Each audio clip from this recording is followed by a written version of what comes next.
Olá, gestores, sejam bem-vindos a esse vídeo agora do CEIMP.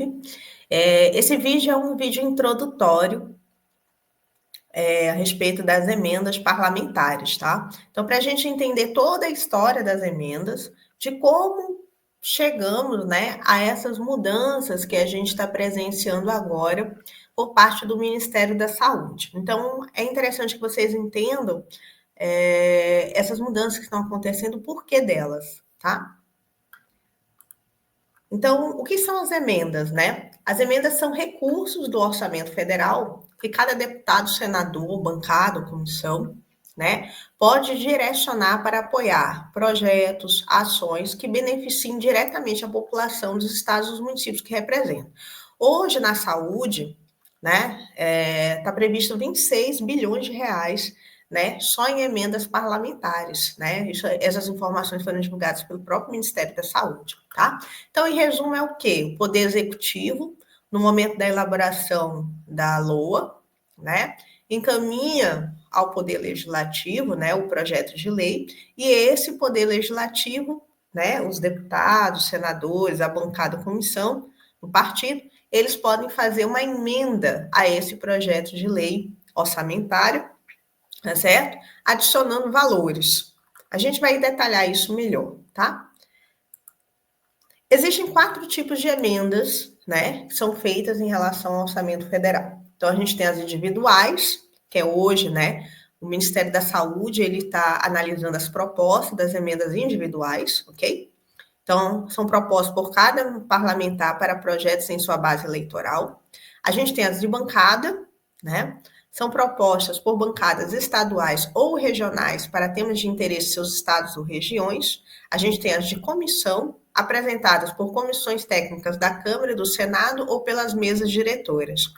E a gente tem as emendas da relatoria, que são apresentadas pelo relator, que é geralmente, né, um parlamentar, tá? Do projeto de lei orçamentária ou por relatores setoriais. Então, nós temos esses 4 tipos de emendas. Hoje, o Ministério ele está analisando as propostas das emendas individuais. Então, as emendas de bancada, comissão, eles ainda não abriram, né, essa fase de cadastro das propostas, tá? Então, hoje a gente vai dar ênfase mais às emendas individuais, ok? As emendas individuais são propostas feitas por cada deputado federal, senador, para o orçamento do governo, como a gente tinha visto, né? Assim, cada parlamentar pode financiar uma obra ou um projeto no seu estado. As emendas individuais, elas são do tipo impositivas, tá bom? As emendas individuais impositivas foram estabelecidas pela emenda constitucional de 86 e hoje alterada, né, pela emenda constitucional de número 126 de 2022, na qual os parlamentares podem indicar até 2% da receita corrente líquida da proposta orçamentária do ano anterior, né? Observado que a metade desse percentual será destinado a ações e serviços públicos de saúde, tá certo? Sendo 1,55% as emendas, né, caberá às emendas de deputados e 0,45% desse valor aos senadores. Então, aqui a gente pode entender que as emendas, né, que hoje os parlamentares estão fazendo junto ao projeto de lei, né, orçamentário, ela vai, ela tem um limite de até 2% da receita corrente líquida, tá certo? E que a metade desse valor, ou seja, 1%, vai para as ações e serviços públicos de saúde. Por isso que a ênfase maior nessas emendas é, sem dúvida, na saúde, tá certo? As emendas individuais, esse aqui é um termo que você pode ver algumas vezes, que é chamado RP6 e RP2, né? Que é recurso primário 6, recurso primário 2. Isso aqui é um termo para você entender. Toda vez quando aparecer um RP6, RP2, a gente está falando de emenda individual, tá? E as emendas de bancada, que é RP7, constituída por parlamentares, As emendas de bancadas, aquelas que são constituídas por parlamentares de um mesmo estado ou do Distrito Federal, passaram a ser de execução obrigatória. Isso aqui são as emendas impositivas, tá bom? Então, a gente tem dois tipos de emendas impositivas, em resumo. A gente tem as emendas individuais e as emendas de bancadas, que são as de bancadas estadual, tá? Não são as de bancada regionais, são as de bancadas, né, estadual, que é essa aqui, ó, constituído por parlamentares de um mesmo estado ou do DF, tá bom? Então, todas essas duas aqui, elas têm execução obrigatória, ou seja, o governo federal, no momento que o parlamentar propuser essas emendas, ele tem que executar obrigatoriamente aquelas emendas. Não há uma discricionariedade por parte do Poder Executivo na sua execução. Recursos das emendas parlamentares impositivas são repassados por meio de transferência com uma finalidade definida, tá? Quem pode receber esses recursos? Autarquias, órgãos, entidades da administração pública estadual e federal, consórcios públicos, entidades sem fins lucrativos, estados, Distrito Federal, municípios, organizações da sociedade civil, incluindo o Sistema S. Então, todos eles podem receber esses recursos dessas emendas parlamentares impositivas, tá certo? Agora a gente vai falar sobre o orçamento secreto. O orçamento secreto é uma expressão informal que foi usada para descrever um tipo de execução orçamentária que ganhou notoriedade no Brasil a partir de 2020, relacionada à distribuição de recursos públicos por meio das emendas de relatoria no orçamento da União. Nós vimos que temos 4 tipos de emendas, lembra? Então, emenda individual, bancada, comissão e de relatoria, né? Era um mecanismo de repasse de verbas públicas a pedidos de parlamentares feito sem transparência, ou seja, sem divulgar quem pediu o recurso, para onde foi e por quem foi destinado. Por isso o apelido secreto. Em resumo, eu não sei se aqui tem dizendo, não. Mas em resumo é o seguinte, o relator, ele era um deputado aí da vida, e ele comandava um conjunto de várias emendas de outros deputados, os parlamentares, deputado não, vamos chamar de parlamentares, né? Porque poderiam ser senador ou deputado, de outros parlamentares. E ele cuidava de tudo e de um grande volume de recursos. Só que não havia uma identificação, né, de quem era o autor dos recursos, qual era a destinação desses recursos, qual era a finalidade desses recursos. Então, como isso daqui passou a ser uma prática constante lá no Congresso Nacional, essa prática das emendas de relatoria passou a ser chamada de orçamento secreto, justamente porque não havia transparência, né, em relação a enfim, fazia a proposta da emenda, aos valores, ao destino dessas emendas, tá certo? E aí acabou que em dezembro de 2022, o Supremo Tribunal Federal, ele julgou o orçamento secreto como sendo uma coisa inconstitucional, tá certo? Porque violava vários princípios da nossa Constituição. Além disso, foram determinadas mudanças para dar mais publicidade a essas emendas RP9.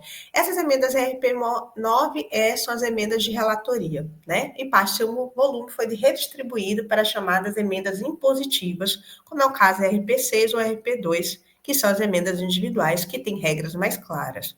Em resumo, as emendas de bancada e as emendas individuais, elas são emendas, por serem emendas impositivas, elas são mais transparentes. Então, terminou que esse tipo de emenda passou a ser inconstitucional, não pode ser mais praticado.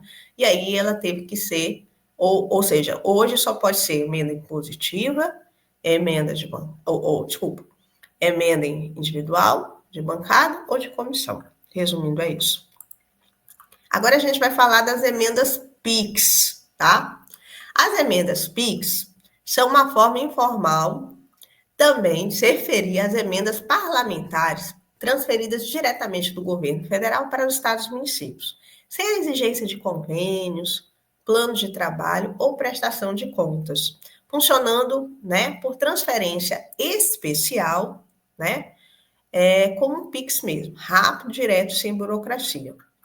As emendas PIX, elas são, na verdade, emendas individuais impositivas, transferidas por meio de uma transferência especial.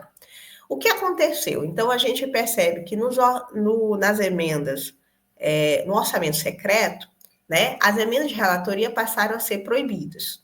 E nas emendas PIX, são as emendas individuais impositivas. Mas aqui havia um grande problema também em relação à falta de transparência, tá certo? Em relação a essas transferências. Então, essas transferências, elas são muito boas, rápidas, né? No entanto, não há um devido controle e transparência sobre a sua execução.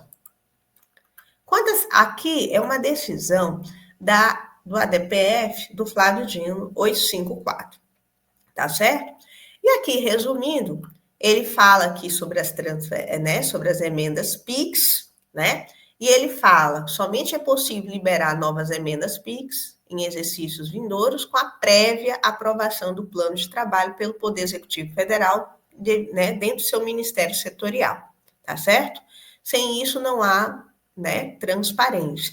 Ele segue muito essa regra aqui dessa ADI 7697. Então, aqui, em resumo, o que ele fala? Hoje, o Ministério da Saúde, ele está cobrando o plano de trabalho, né? Então, aqui, ó, pelo Poder Executivo Federal, Ministério Setorial, ele está cobrando o plano de trabalho devido a essa exigência da ADPF 854 e também, né, dessa ADI 7697, tá certo? Então, haver o plano de trabalho. Então, nas propostas de emendas individuais, antes não era exigido plano de trabalho, ou seja, o parlamentar chegava lá, fazia a proposta, não fazia plano de trabalho, ou seja, não fazia nenhum tipo de planejamento em relação, né, a esses recursos de emenda, qual a sua destinação, qual é o tipo de ação, qual é a meta, qual o objetivo dela, tá certo? Para, né, apenas cadastrar o CNPJ que ele queria receber dessa emenda, tá bom? E ele não fazia nenhum tipo de planejamento, né? Não fazia um plano de trabalho sobre a sua destinação e também não havia um detalhamento, uma cobrança em relação à prestação de contas dessa emenda PIX.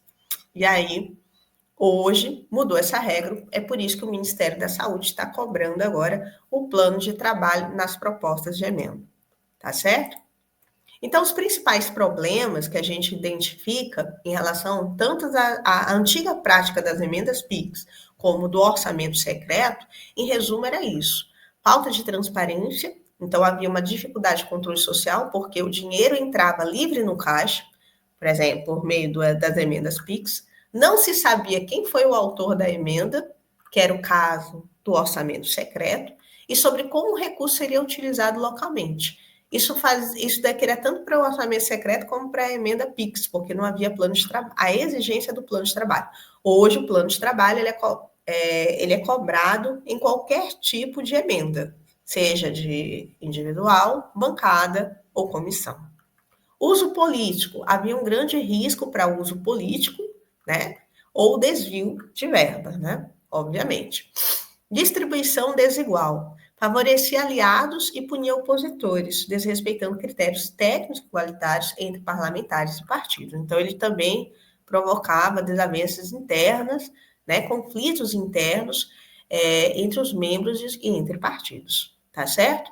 Então, mais tardar, esse vídeo traz um breve resumo sobre as emendas, né? E os próximos vídeos a gente vai esclarecer mais informações sobre as exigências ligadas a esse plano de trabalho, certo? Espero que vocês tenham gostado do vídeo. Deixem suas dúvidas aqui nos próprios comentários dos vídeos, tá certo? Ou mande um e-mail para o CENIP.